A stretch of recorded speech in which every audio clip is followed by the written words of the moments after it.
만나면 좋은 친구 MBC.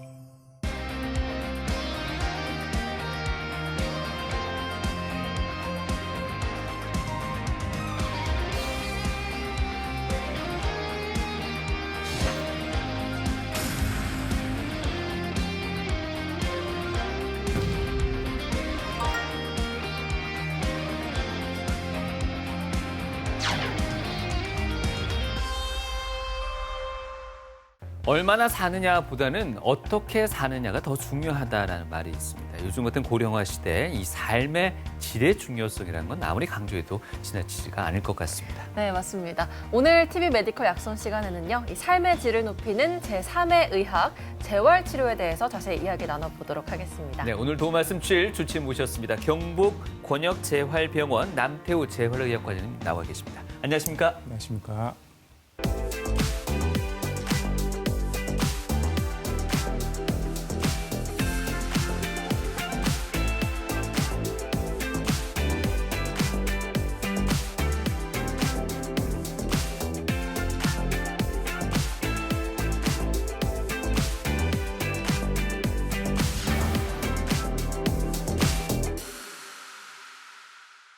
경북 권역재활병원 저희가 약손을 통해서 몇 차례 소개를 해드린 적이 있는데요. 교수님, 과연 어떤 역할을 하는 병원이고 어떤 환자분들이 많이 찾으시는지 조금은 소개가 필요할 것 같습니다. 네, 그 권역재활병원은 전국에 7개가 지금 설치가 되어 있고, 예. 권역재활병원 역할로는 이제 의료 취약 지역에 있는 장애인들을 대상으로 이제 재활 서비스를 제공을 하고, 예. 지자체와 연계를 해서 조금 더 복지 서비스를 받을 수 있도록 하는 그런 역할을 하고 있습니다. 네, 주로 재활에 중점을 두고 운영되고 있는 병원이긴 합니다만은 취약계층 외에도 대부분의 환자들이 이용할 수 있는 곳이기도 하죠. 네, 뭐 필요하시면 언제든지 모든 환자분들이 이용하실 수 있습니다. 네. 자, 네. 오늘 저희가 살펴볼 내용이 바로 이 재활과 관련된 내용입니다. 그렇죠? 네, 예. 맞습니다. 제가 이 재활의 사전적 의미를 좀 찾아보니까요, 예. 다시 활동하다라는 뜻이더라고요.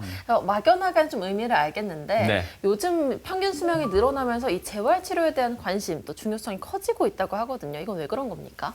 네, 우리나라도 이제 고령 사회로 접어들었고, 이제 수명이 늘어남에 따라서 이제 삶의 질의 중요성이 대두되고 있습니다. 그리고 이제 신약도 계속 개발되고 있고 의학이 발전하면서 사망률이 감소하고 이제 장애를 가진 환자들이 늘어나게 되면서 재활의 중요성이 점점 강조되고 있습니다. 네. 우리가 흔히 하는 말 중에 좀 역설적이긴 합니다만 전쟁 속에서 의학의 발전이 꾸준히 이어왔다라는 표현들이 있는데요. 어떻습니까? 이 재활의학의 시작도 전쟁과 관련이 있다고 하는데 사실입니까? 네, 재활의학의 역사도 전쟁이랑 관련이 깊은데요. 예. 20세기 초에 1차 세계대전 중에 이제 수많은 부상을 입은 군인들이 있었고 치료 후에도 이제 장애가 남아서 일상생활을 하지 못하는 경우가 많았습니다. 그래서 군 병원에서 이제 회복기 훈련을 추가한 것이 재활의학의 시초가 되었습니다. 네, 군인들의 부상 후유증을 치료하는 것이 재활치료의 시초였다면요. 네. 현대에 와서는 이 재활치료가 어떻게 적용이 되는지 알아볼 텐데요. 그 전에 교수님, 재활의학의 중요성을 강조했던 어떤 선구자 같은 인물이 있었다면서요. 네, 맞습니다. 이제 재활학의 선구자, 재활학의 아버지라고 불리는 하워드 러스크 박사가 있는데요. 하워드 러스크 박사는 이제 재활의학이 치료의학과 예방의학에 이은 제3의 의학이라고 제창을 하였고요. 네. 세계보건기구에서는 이제 질병이나 사고로 장애가 발생했을 때 최적의 신체적, 감각적, 지능적, 심리적, 사회적 수준을 최대로 향상시키고 유지시키는 과정이라고 정의를 하고 있습니다. 재활의학은 다른 의학 분야하고 다르게 환자의 기능에 초점을 맞추고 있고요. 그리고 장애 이후에 이제 삶의 질을 중시하는 이제 전인적인 이제 포괄적 전인 치료를 이제 지향하고 있는 특징이 있습니다. 네, 재활의학이 발전한 사회적 배경으로는 이제 앞서 말씀드린 이제 1, 2차 세계대전 전쟁을 겪고 나서 경제 성장을 통해서 이제 수요가 많아지게 되었고요. 의학이 발전함에 따라서 이제 급성기 질환 생존율이 증가해서 재활의 수요가 많아지면서 이제 중요성이 더 대두되고 있습니다. 앞서 재활의학을 설명해 주면서 상당히 그 다방면의 어떤 노력이 기울여지고 있구나 하는 느낌이 들었습니다. 신체적, 기능적인 어떤 회복 외에도 심리적, 사회적 어떤 재활도 다 포함해서 말씀을 해주셨는데 그만큼 재활의학과에서 다루는 분야도 아주 상당히 다양할 것 같다는 생각이 들었습니다. 어떻습니까? 네, 맞습니다. 상당히 다양한 분야의 재활이 있는데요.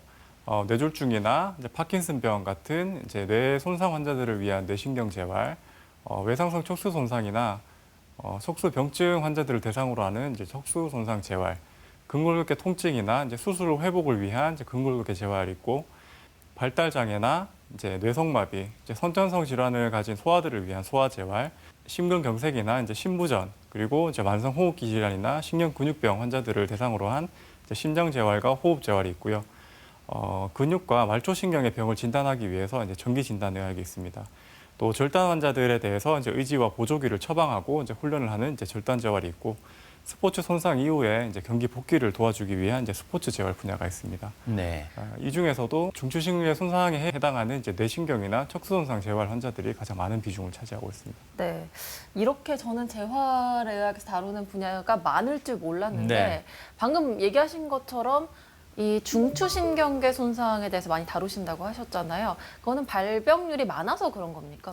네, 발병하는 환자들도 가장 많고, 일단은 장애가 많이 남는 질환이기 때문에 재활을 하는 환자들이 많은 것 같습니다. 네. 아무래도 초고령화 시대, 이 고령화 시대의 흐름과도 좀 연관성이 있지 않을까 싶은데 어떻게 보십니까? 네, 아무래도 고령 인구가 늘어남에 따라서 이제 뭐 이런 기저질환들에서 기인한 그런 이제 뇌신경 손상이나 이제 뭐 교통사고나 아니면 뭐 이제 특정 이제 낙상사고 같은 것들에 의한 척수 손상이 빈번하게 일어나기 때문에 환자의 빈도가 높습니다. 네. 자, 저희가 본격적으로 재활을 살펴보기 전에요. 앞서 짚어주셨습니다. 뇌신경 재활의 또 일부라고 할 수 있겠는데요. 뇌경색, 뇌출혈 등등을 포괄하고 있는 이 뇌졸중에 대해서 조금 더 알아보고자 하는데요. 먼저 설명 좀 부탁드릴까요? 예, 뇌졸중은 먼저 정의를 보시면 이제 뇌혈관 일부가 막히거나 터져서 이제 그 부분에 뇌가 손상되는 이제 심리학적 증상이라고 정의되어 있습니다. 그래서 먼저 뇌는 이제 생명 활동과 직결된 매우 중요한 신체 기관으로서 이제 몸의 움직임을 조절하고 인지, 언어 능력, 학습, 기억 등 정신 작용을 수행하고 이제 체온, 혈압, 심장 박동 같은 것들을 조절하는 역할을 하게 됩니다. 이제 뇌의 무게는 약 1.2에서 1.5kg로 체중의 2%밖에 이제 차지하지 않지만 심장에서 보내는 혈액의 약 20% 정도를 차지할 정도로 상당히 활발한 기관이 되겠습니다. 네. 뇌의 부위별 기능을 보시면 이제 앞쪽에 위치한 전두엽에서 이제 운동 기능, 언어 능력, 판단, 추리, 기억, 감정 같은 기능을 하고, 머리 정수리 쪽에 있는 이제 두정엽에서는 이제 글을 읽거나 청각, 미각, 후각, 촉각 같은 감각 기능을 담당을 하고 있습니다. 이제 머리 옆쪽에 있는 축두엽에서는 이제 언어를 이해하거나 이제 단기 기억을 하는 역할을 하고 있고, 뒤통수 쪽에 있는 후두엽에서 이제 시력이나 시각 정보 처리에 관련된 그런 기능들을 하고 있습니다. 그리고 대뇌 뒤쪽에 위치한 소뇌에서는 이제 몸의 균형을 유지하고 미세한 운동을 조절하는 그런 기능을 하고 있고, 이제 뇌와 척수를 연결하는 뇌관에서는 이제 호흡, 체온, 심장박동 조절 같은 이제 생명 유지에 필요한 그런 기능들을 하고 있습니다. 그래서 뇌졸중의 종류는 크게 두 가지로 나눌 수가 있는데요. 이제 허혈성 뇌졸중과 출혈성 뇌졸중으로 나눌 수 있습니다. 허혈성 뇌졸중은 이제 혈관이 이제 혈전에 의해서 막혀서 뇌에 충분한 혈액이 공급되지 않아서 뇌조직이 손상되는 질환을 말하고요.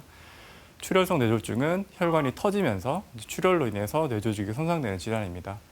기저로 조절되지 않는 고혈압이나 이제 뇌동맥류가 있는 환자분들이 이제 약해진 혈관벽이 파열되면서 이제 발생하는 경우가 많습니다. 그래서 발생 빈도를 보시면 허혈성 뇌졸중이 이제 전체 뇌졸중 중에 70에서 80% 정도를 차지를 하고 있고, 출혈성 뇌졸중이 이제 20에서 30%를 차지를 하고 있습니다. 우리나라의 경우에도 이제 뇌경색 환자가 뇌출혈 환자보다 훨씬 더 많습니다. 네. 그래서 뇌졸중의 발생률을 보시면 이제 우리나라에서도 5분에 1명꼴로 이제 뇌졸중이 발생을 하고 있고, 20분에 1명꼴로 뇌졸중으로 사망을 할 정도로 상당히 빈번하게 발생을 하는 질환이 되겠고요. 이제 앞으로 노령 인구가 계속 증가함에 따라서 이제 뇌졸중 발생도 점점 증가할 것으로 예상을 하고 있습니다. 네.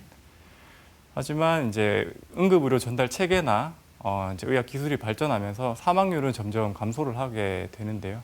그래서 생존 환자들에 대해서 재활 치료가 더욱 많이 필요하게 되겠고, 재활이 앞으로 남은 삶의 질에 영향을 끼치기 때문에 상당히 중요한 분야가 되겠습니다. 그래서 뇌졸중의 증상을 보시면 가장 대표적으로 이제 반신마비가 되거나 안면마비가 오는 운동마비가 올 수가 있고요. 다른 사람의 말을 이해 못하거나 제 말을 표현하지 못하는 언어장애, 기억력, 집중력, 실행 능력이 감소되는 인지장애, 그다음에 음식을 씹고 삼키는 능력이 저하되는 이제 연화장애 같은 것들이 동반될 수 있습니다. 손해 쪽에 손상을 입게 되면은 이제 몸의 움직임을 조절하지 못하고 몸이 기울어지는 균형 장애가 나타날 수가 있고, 비우성 방구인 우측 뇌가 이제 손상이 되게 되면 이제 마비된 쪽 신체 쪽을 이제 무시하는 편측 무시 현상이 나타날 수도 있습니다. 두정엽 쪽에 이제 감각 피질에 손상이 되면은 이제 마비된 쪽에 감각이 장애가 생기고 이제 정서 행동 변화 같은 증상들도 같이 동반될 수 있겠습니다. 그래서 많은 뇌졸중 환자분들이 이렇게 급성기 치료 후에 장애를 많이 남기게 되는데요. 63% 정도 환자분들은 이제 정상이나 이제 장애를 거의 남기지 않아서 바로 일상생활로 돌아갈 수 있지만 32% 정도 환자분들이 이제 남의 도움이 필요한 정도의 장애가 남아서 재활 치료를 시행하게 됩니다. 방금도 얘기해 주셨지만 이 뇌졸중의 사망률은 많이 낮아졌지만 여전히 한 30% 정도의 환자분들이 앞으로 살아가는데 남의 도움이 필요하다 이런 얘기를 해주셨잖아요. 네. 증상 중에 그 연하 장애라는 부분이 전 좀 인상 깊었는데 노인분들 중에서도 보면은 이제 삼키는 게 힘들다 하시는 분들도 네, 계시거든요. 맞습니다. 근데 이런 증상이 나타났을 때 뇌졸중을 좀 의심해 봐야 하는 건지도 궁금합니다.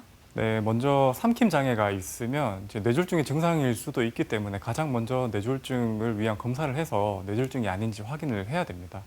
만약에 이제 검사를 통해서 이제 뇌졸중이 아니라고 알게 되면 이제 삼킴 장애 같은 경우는 노화나 이제 파킨슨병 같은 다른 원인들에 의해서도 나타날 수 있기 때문에 원인 질환을 감별해서 이제 적절한 치료를 하는 것이 좋겠습니다. 네.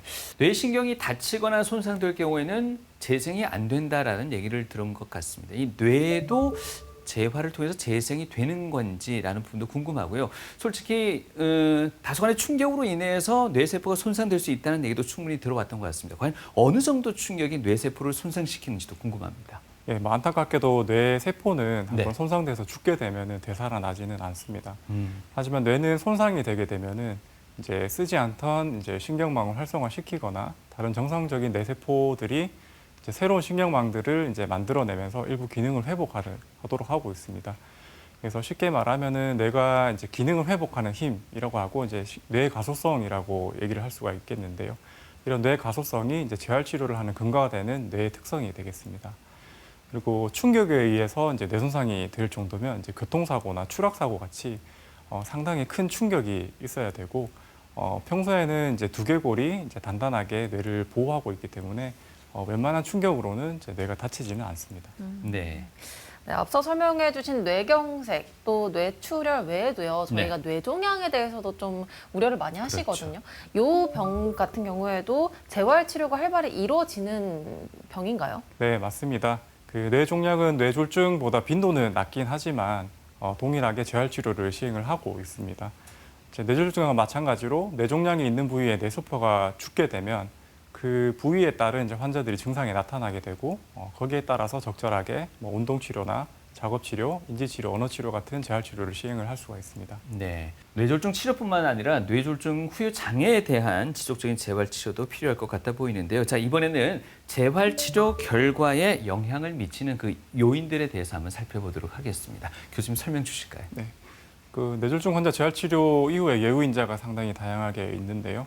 무엇보다 중요한 게 초기의 신경학적 중증도입니다. 얼마나 심한지에 따라서 이제 예후가 달라질 수가 있게 되겠고, 그다음 나이는 어릴수록 젊을수록 이제 예후가 좋습니다. 그리고 성별은 이제 남성이 여성보다 이제 조금 더 좋다라고 이제 통계적으로 나와 있고요. 네. 기능에 영향을 미치는 이제 동반 질환이나 이제 위험 요소 같은 것들이 잘 관리되는지에 따라서 이제 예후가 조금 달라질 수 있습니다. 그리고 중요한 것이 이제 환자가 재활하는 데 있어서 사회적 지지나 가족들의 지지가 상당히 예후에 큰 영향을 미치고 있습니다. 그래서 예후를 보시면 이제 약 60% 정도 환자분들이 이제 독립적인 일상생활 할 수 있는 수준으로 회복이 되고요. 뭐 지팡이나 이제 보행 보조 도구 같은 것들을 이용한 비정상 보행이라도 약 80% 정도 환자분들이 혼자 걸을 수 있게 됩니다. 일상생활 동작을 하기 위해서는 이제 손의 기능이 상당히 중요한데요. 약 40에서 50% 정도의 환자분들이 손을 어느 정도 사용할 수 있게 됩니다. 하지만 한 40% 정도 환자분들이 이제 중증 장애가 남는 상태로 나쁜 예후를 보이고 있습니다. 네, 뇌졸중 환자의 예후 인자에 대해서 얘기를 해주셨는데 네. 언제 얼마나 빨리 이 재활 치료에 들어간지도 중요할 것 같거든요. 예를 들면 저희가 뇌졸중 뭐 증상이 나타나면 빨리 119에 신고를 해야 된다, 뭐 이렇게 얘기를 하기도 하는데 이 재활 치료에 있어서도 골든 타임이라는 게 존재하는지도 궁금합니다. 뇌졸중 재활 진료 지침에 보시면 이제 뇌졸중 급성기가 지나고 나서 이제 내과적으로 안정이 되면 가능한 빠른 시간 내에 72시간 내에 재활 치료 시작하도록 이제 강력하게 권고를 네. 하고 있습니다. 그리고 재활치료 시작하게 되면은 충분한 시간 동안 이제 환자가 버틸 수 있는 최대 강도로 6개월 이내 가능한 많은 치료를 해야 되고요. 재활치료로 이렇게 얻어지는 기술 같은 것들은 이제 일상생활에서 지속적이고 반복적으로 사용하는 것을 권고하고 있습니다. 그래서 신경회로 기능 회복의 특징을 보시면 앞서 말씀드린 것 같이 한 번 죽은 뇌세포는 되살아나지는 않습니다. 하지만 이제 뇌가소성이라는 특징 때문에 이제 손상된 기능은 최대한 복구시키려고 하는데요. 그래서 이제 사용하는 기능은 계속 발달시키고 사용하지 않는 기능은 퇴화가 됩니다. 그래서 이런 신경망 발달의 하나 예를 들면은 이제 시각 장애인 같은 경우에 점자책을 읽을 때 시각 중추와 이제 촉각 중추가 동시에 활성화되는 것들이 밝혀져 있고요. 퇴화의 그 예로는 원숭이 동물 실험에서 이제 눈을 가리고 장시간 지났을 때 원숭이의 시각 중추가 이렇게 활성화가 줄어드는 것들이 밝혀져 있습니다. 네, 이 그래프는 뇌졸중 회복을 나타내는 그래프가 되겠고요. 먼저 이제 뇌졸중이 발생을 해서 기능이 이렇게 급격하게 감소를 하게 되고 그 이후부터 이제 기능 회복이 되게 되는데 치료를 했을 때와 치료를 하지 않았을 때 이제 최대로 이제 회복되는 기능의 수준이 차이가 나게 됩니다. 그래서 조기에 재활 치료를 시작하는 것이 상당히 중요하겠고 빠른 회복기랑 완만한 회복기를 거쳐 유지기, 담태기로 진행을 하고 빠른 회복기는 보통 한 3개월 정도까지로 보고 있고 완만한 회복기는 6개월 정도까지로 보고 있습니다. 그래서 늦어도 6개월 이전에는 재활치료를 시작하셔서 조금이라도 기능 수준을 올리는 것이 좋겠습니다. 그리고 유지기 뒤에 이제 감퇴기에서 이제 나이가 들거나 이런 기저질환에 의해서 기능이 떨어질 수가 있겠는데 이때도 이제 적절한 재활치료나 훈련을 통해서 기능을 유지할 수 있도록 하는 것이 중요하겠습니다.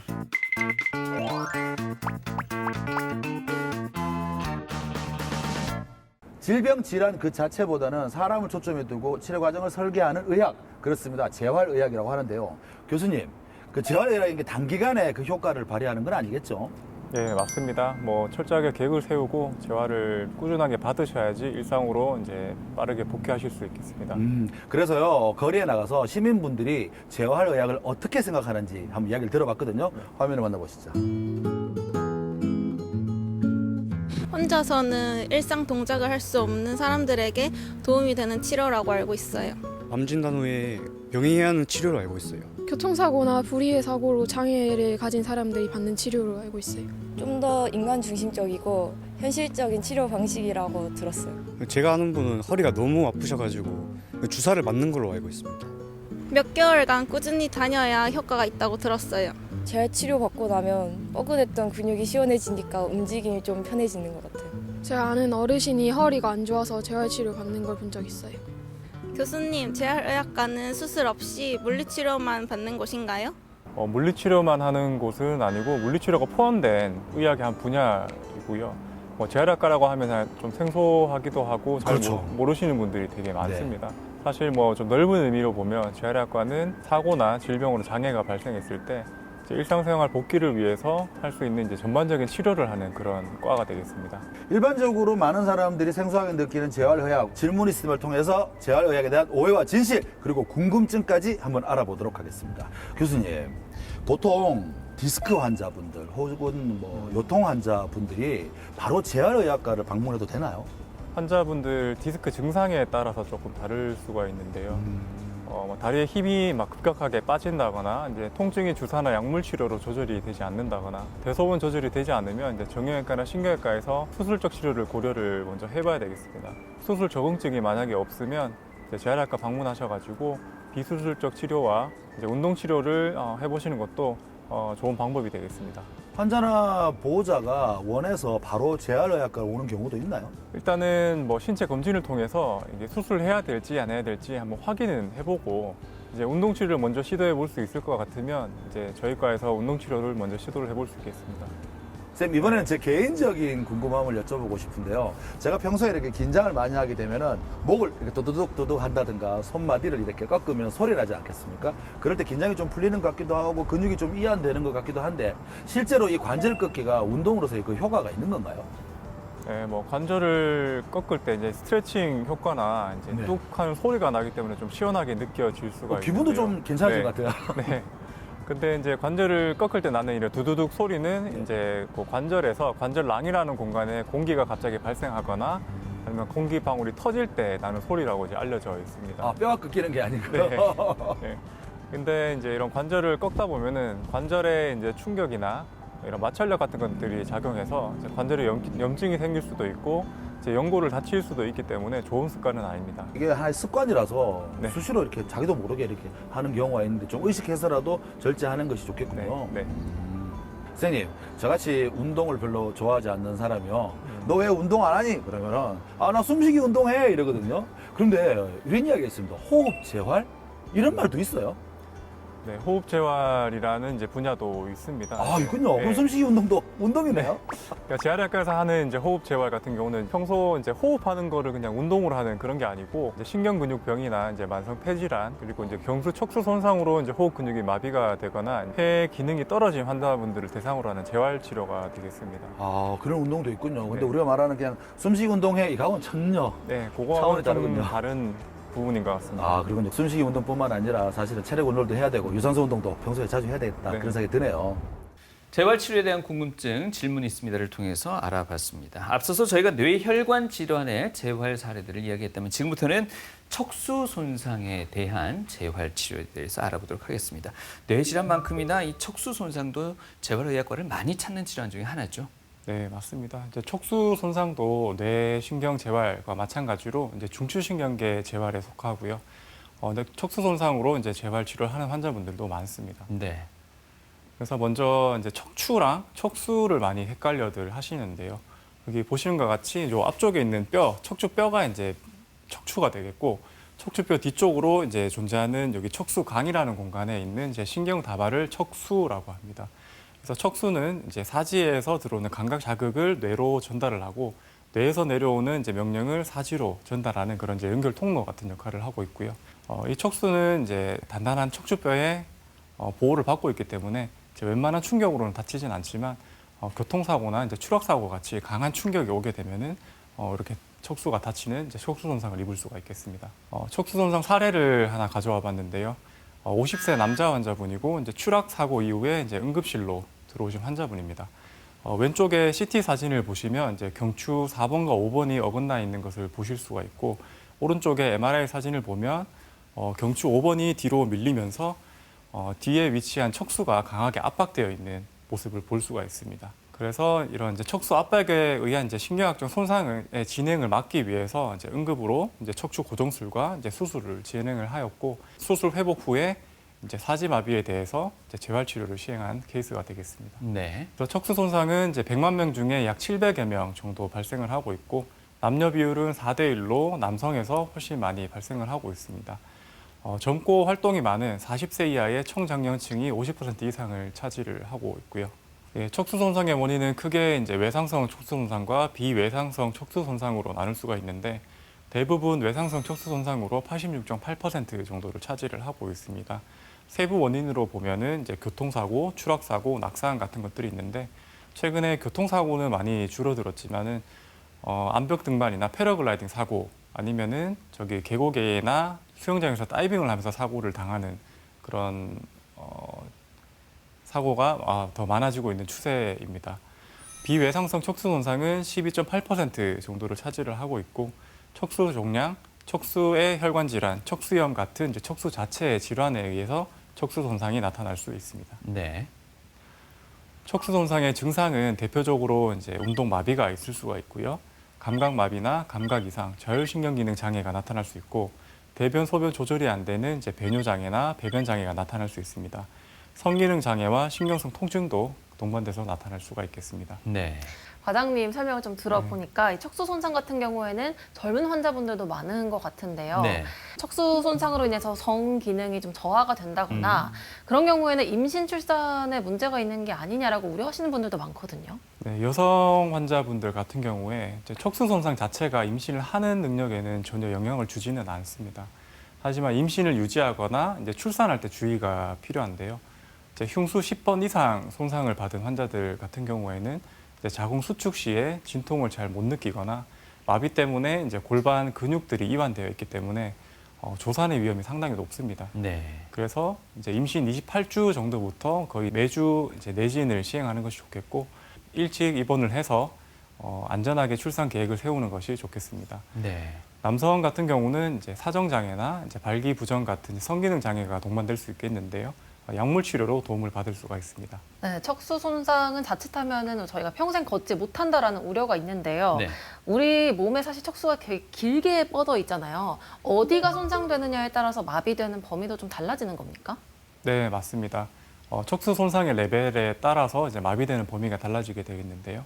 제 목 쪽에 있는 경수에 손상을 입게 되면은 이제 팔, 다리, 사지 마비가 나타날 수가 있고, 제 가슴 쪽에 있는 흉수나 이제 허리 쪽에 있는 요수가 다치게 되면은 하지 마비가 나타날 수가 있겠습니다.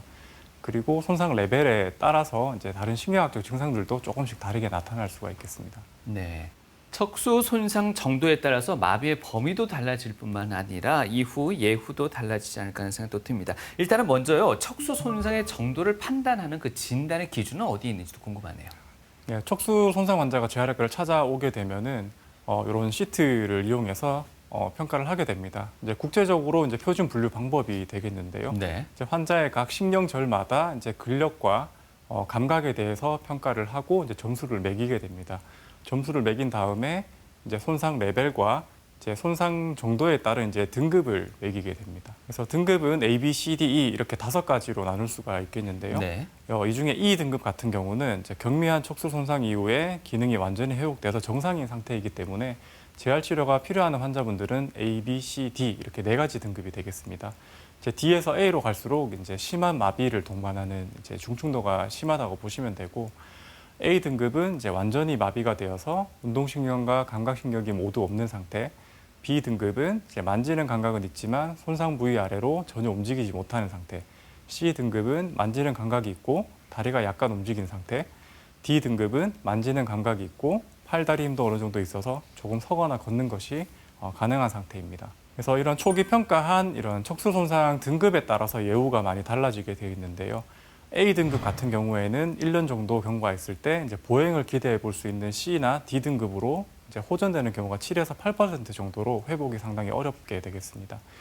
B 등급은 이제 C에서 D 등급으로 호전되는 비율이 이제 환자 3명 중에 1명 정도 꼴로 호전이 되고 있고, C 등급은 이제 D나 E로 이제 보행이 가능할 정도로 회복되는 비율이 한 80% 정도로 이제 예후가 더 좋게 되겠습니다. 네.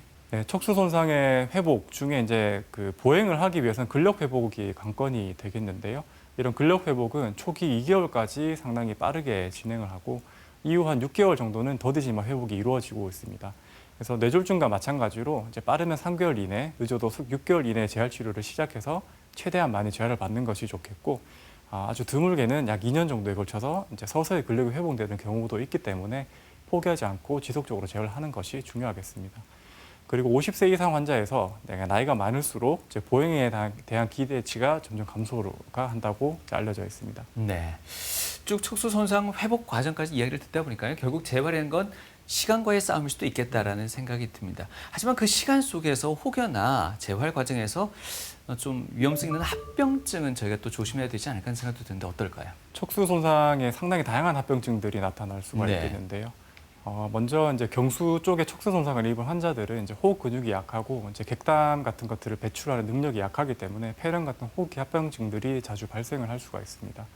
그리고 마비나 이제 감각 장애로 인해서 이제 체위 변경이 어렵거나 한 자세로 오래 있게 되면은 이제 욕창이나 심부정맥 혈전증 같은 이런 합병증들이 나타날 수가 있고요.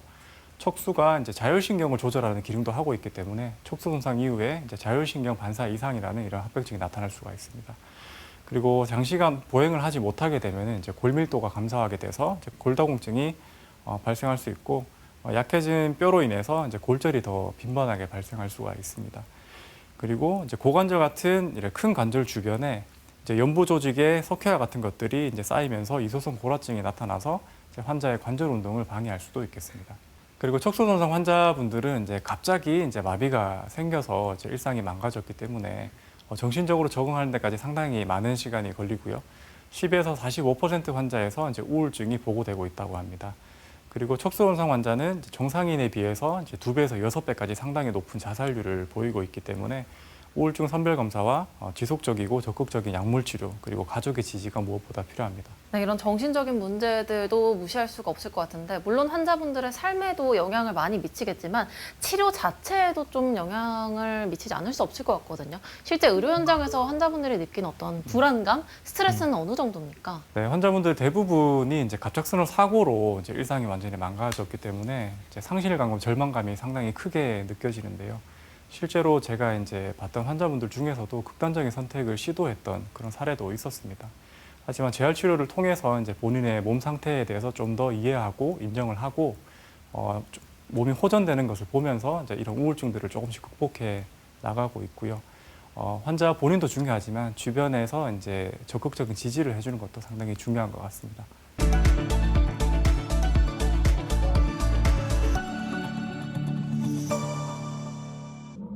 갑작스런 한순간의 사고. 그 이후로 모든 것이 변해버렸다는 60세의 석장호 씨. 포도밭에 새가 포도 쫓는 방지를 위해서 건물을 쳐놨는 게 있어요.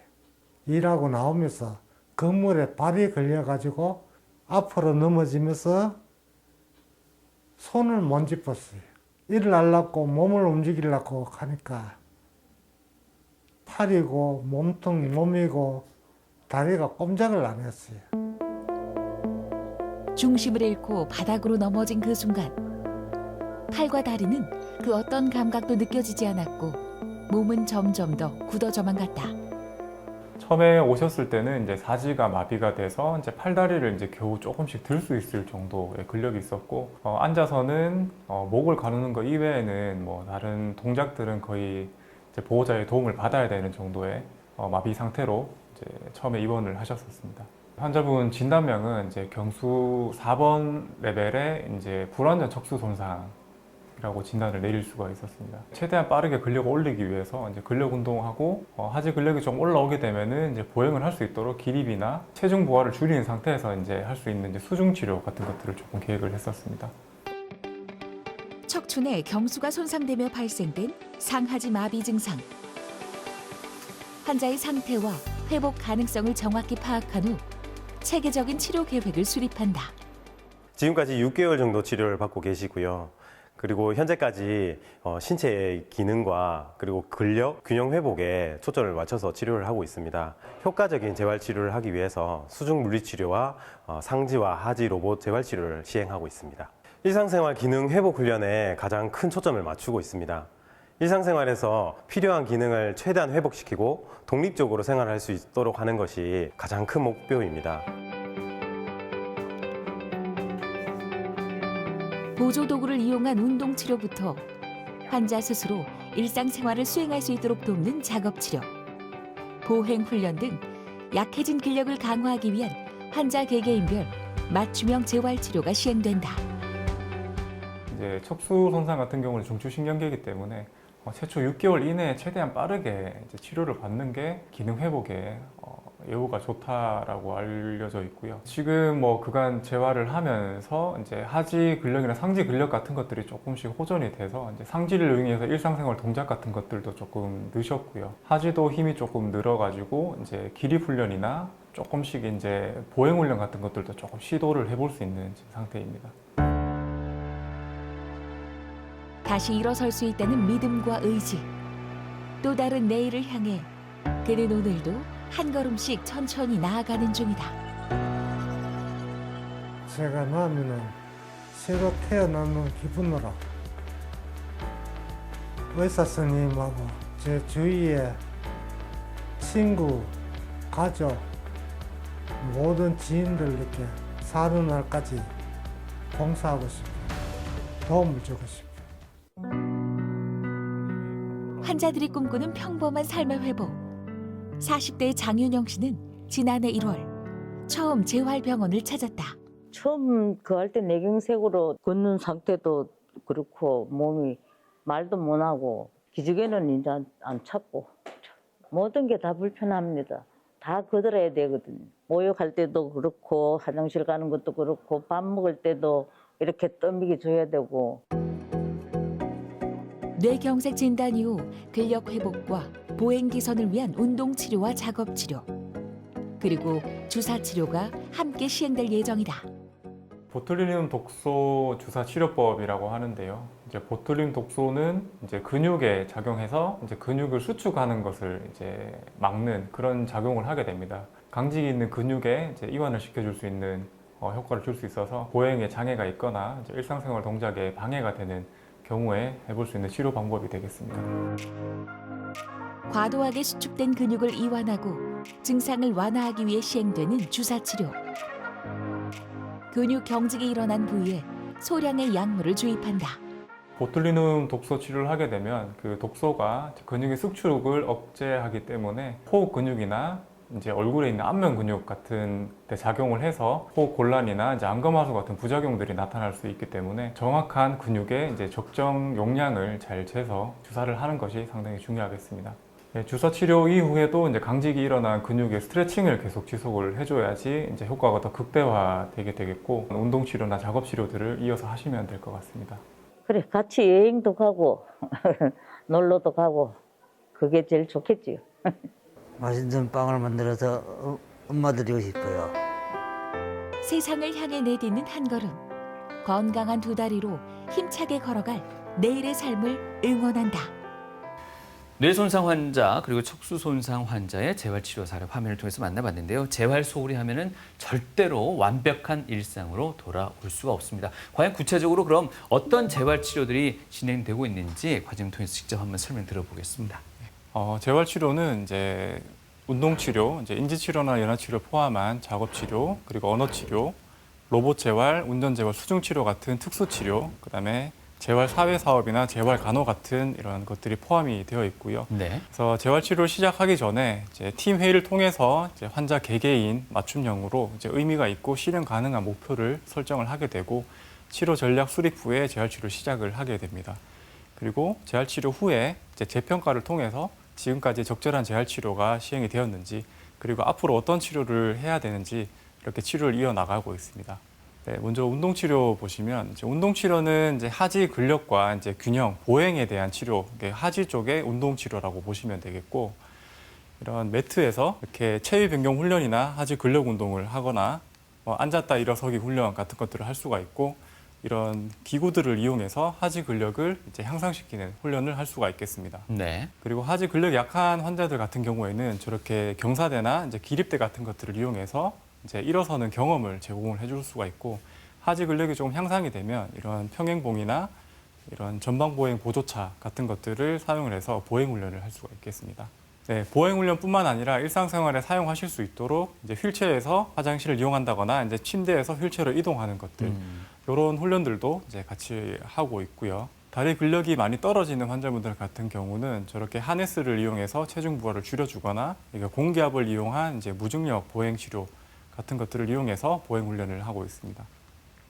그다음은 작업 치료인데요. 작업 치료는 이제 손이나 상지의 이제 근력과 기능을 향상시켜서 일상생활 동작에 실제로 사용할 수 있도록 하는 훈련 과정이고요.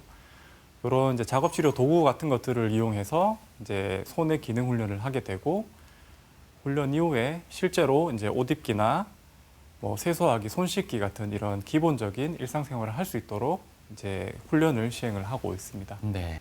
뇌손상 이후에는 대부분 이제 환자들이 인지 장애를 가지게 되는데요. 그래서 인지 장애가 의심되는 환자들에게 이제 초기의 평가를 통해서 인지 저하 영역을 이제 확인을 하게 되고 그 영역에 따라서 수준별로 이렇게 컴퓨터 프로그램을 통해서 작업 치료사와 이제 인지 치료를 할 수 있게 되겠습니다. 그리고 뇌손상 이후에 이제 자주 사례가 들린다거나 아니면 반복적으로 폐렴이 있다거나 음식을 삼키는데 이제 반사가 상당히 느리다거나 하면은 연화 장애가 의심이 될 수가 있는데 이제 영상 검사를 통해서 연화 장애를 진단을 하고 이제 연화 장애가 발생한 이런 패턴 같은 것들을 확인을 해서 먼저 식이 같은 것들을 저희가 조절을 해볼 수가 있겠습니다. 그래서 액체류를 이제 섭취를 했을 때 흡인이 잘 일어나게 되면은 저기 보이시는 이제 점도 증진제 같은 것들을 사용해서 조금 뻑뻑하게 만들어서 안전하게 이렇게 음식을 섭취할 수 있도록 하고 있고 고형식을 먹기가 힘들거나 씹기 힘든 환자분들 같은 경우는 이제 죽이나 이제 다진 반찬 같은 것들로 시기를 변경해서 이제 식사를 돕고 있습니다. 연화재활 치료 같은 경우는 이제 아이스 스틱을 이용해서 이제 감각 같은 것들을 자극을 한다거나 이제 전기 치료기나 이런 제 연화 치료 도구 같은 것들을 이용해서 이제 삼키는 데 관련된 이제 근육들을 훈련을 하게 되겠습니다. 그 뇌손상 환자들 중에 이제 우성 방구인 이제 언어중추가 있는 좌뇌 쪽이 다친 환자분들은 이제 언어 장애를 겪게 되겠는데요. 언어 장애는 잘 알아듣지 못할 수 있는 이제 감각성 실어증, 표현하는 게 어려운 이제 운동성 실어증, 그리고 발음이 어렵거나 이제 발음이 어눌하게 되는 이제 구음 장애 같은 것들이 있을 수 있습니다. 이 영상은 이제 언어치료사 지도하에 이제 언어 치료를 하고 있는 모습이고요. 단어 따라하기나 이제 운율을 이용한 노래 부르기 같은 그런 치료 방법들을 사용을 하고 있습니다.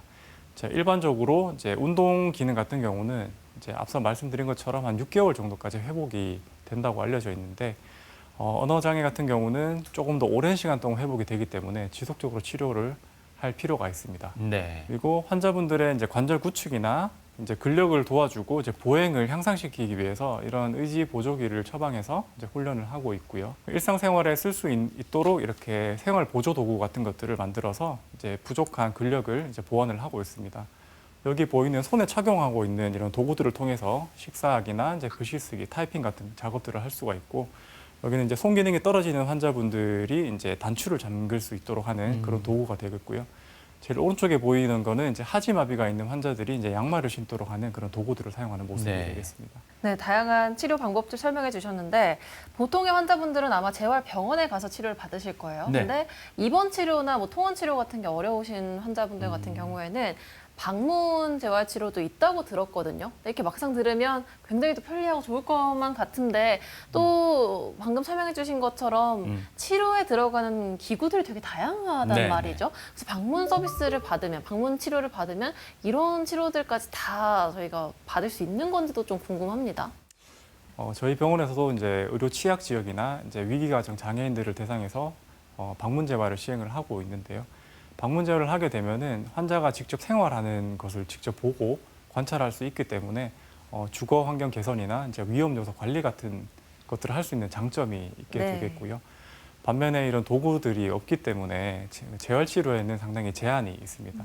그리고 환자를 만났을 때 의학적으로 이제 검사가 필요하거나 처치가 필요하면 결국에는 다시 병원으로 와야 되는 단점이 있습니다. 어떻습니까? 모든 어떤 질환에 있어서 그 치료 방법에 있어서는 계속해서 진화와 발전을 거듭해가고 있는데 재활 치료도 아마 당연하지 않을까 하는 생각이 듭니다. 어떤 발전과 변화가 있었다고 보이시나요?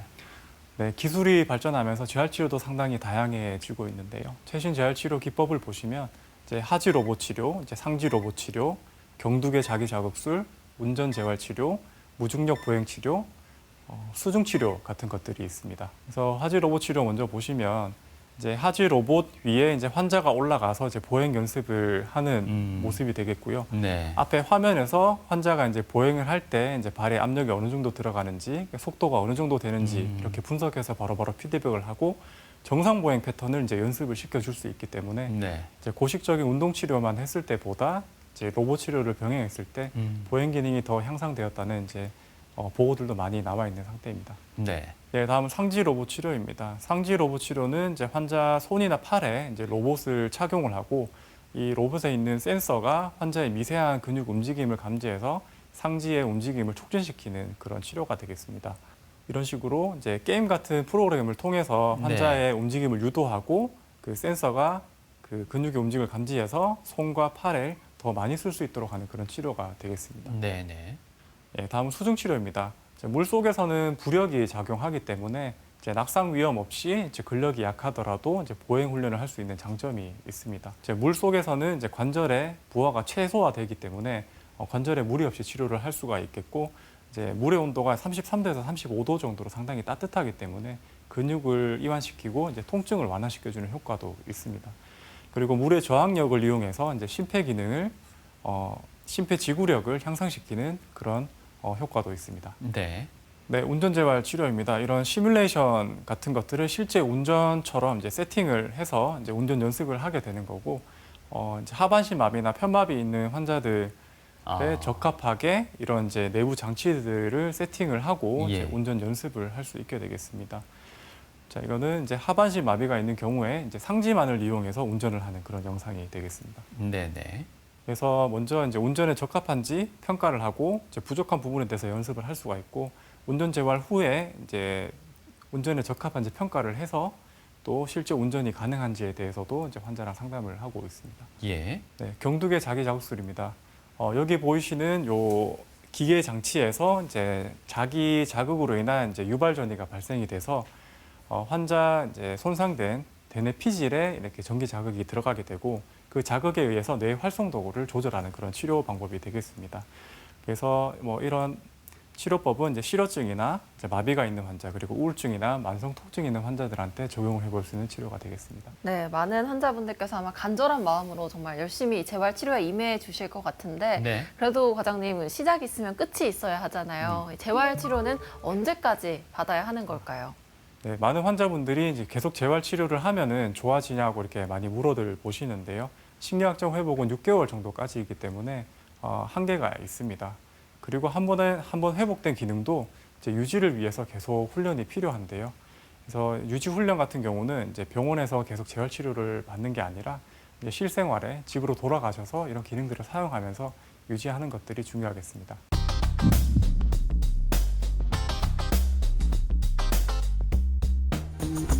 100세 시대, 고령화 시대를 맞이해서 많은 분들이 건강하고 행복한 삶을 추구하는데요. 그러다 보니까 재활의학에 관심이 굉장히 많은 게 사실입니다.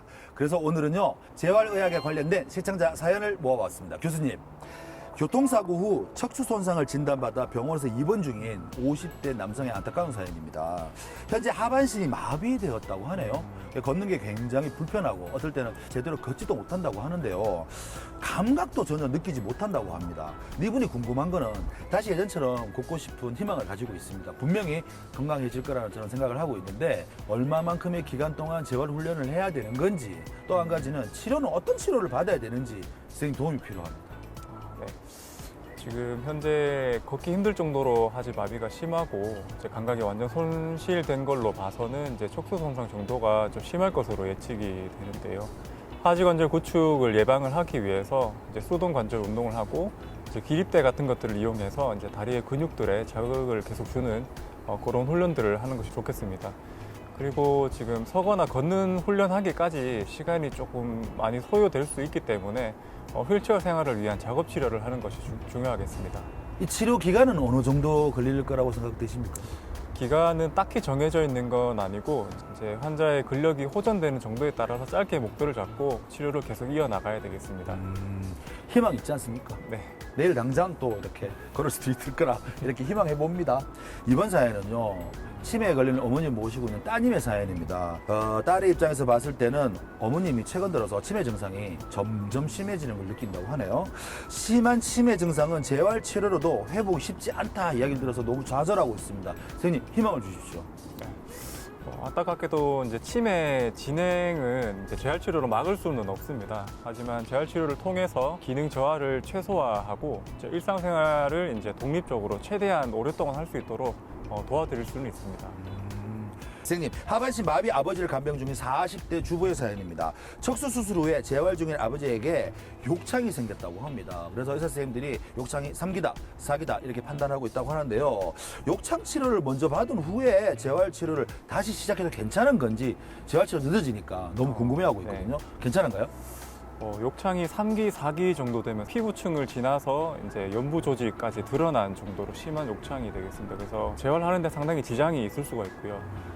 욕창이 심해지게 되면은 이제 성형외과에서 수술적인 치료가 필요할 수도 있습니다. 그리고 욕창이 한번 발생하면은 치료가 되는데 상당히 오랜 기간이 걸리기 때문에 욕창을 예방하는 것이 사실 제일 중요하긴 그렇겠죠. 하고요. 신경 손상을 입게 되면은 이제 회복하는데 시간적인 제약이 있기 때문에 이제 욕창 치료를 하면서 동시에 재활 치료를 같이 하는 것이 이제 도움이 될 것 같습니다. 그러면 다행이네요. 네. 따로 할 필요 없이. 네.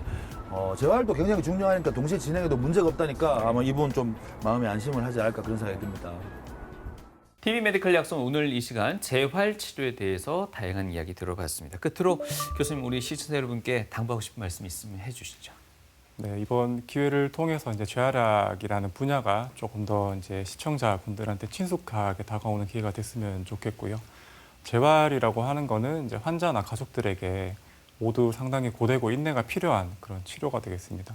그래서 재활의학과로 찾아오시면 최대한 빠르게 일상으로 복귀할 수 있도록 이제 도와드릴 테니까 필요하실 때 언제든지 재활학과를 찾아주시도록 당부드리겠습니다. 네, 무엇이든 때가 있다라는 말이 있습니다. 재활도 마찬가지일 것 같은데요. 예기치 못한 부상 혹은 후유증으로 좌절하지 마시고 재활을 통해서 다시 시작한다는 마음으로 무엇보다 적극적인 치료 의지를 갖는 것이 중요할 것 같습니다. 네. 몸은 물론이고 마음의 장애까지 치료해주는 이 재활과 관련된 유익한 정보 주셨습니다. 남태우 재활의학 과장님이셨습니다. 오늘 말씀 고맙습니다. 네, 감사합니다.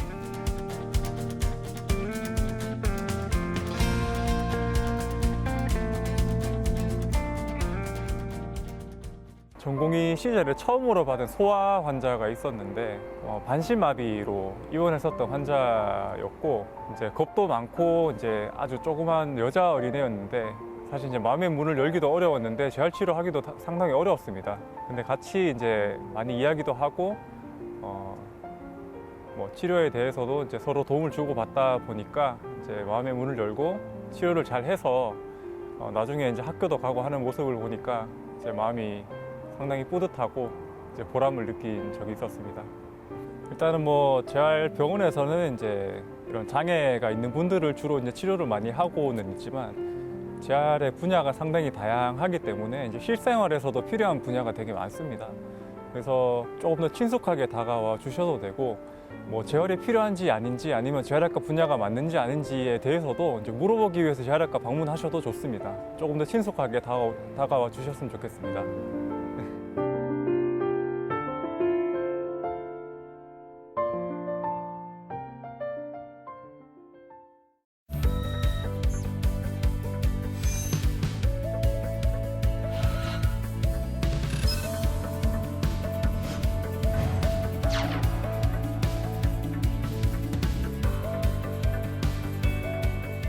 만나면 좋은 친구 MBC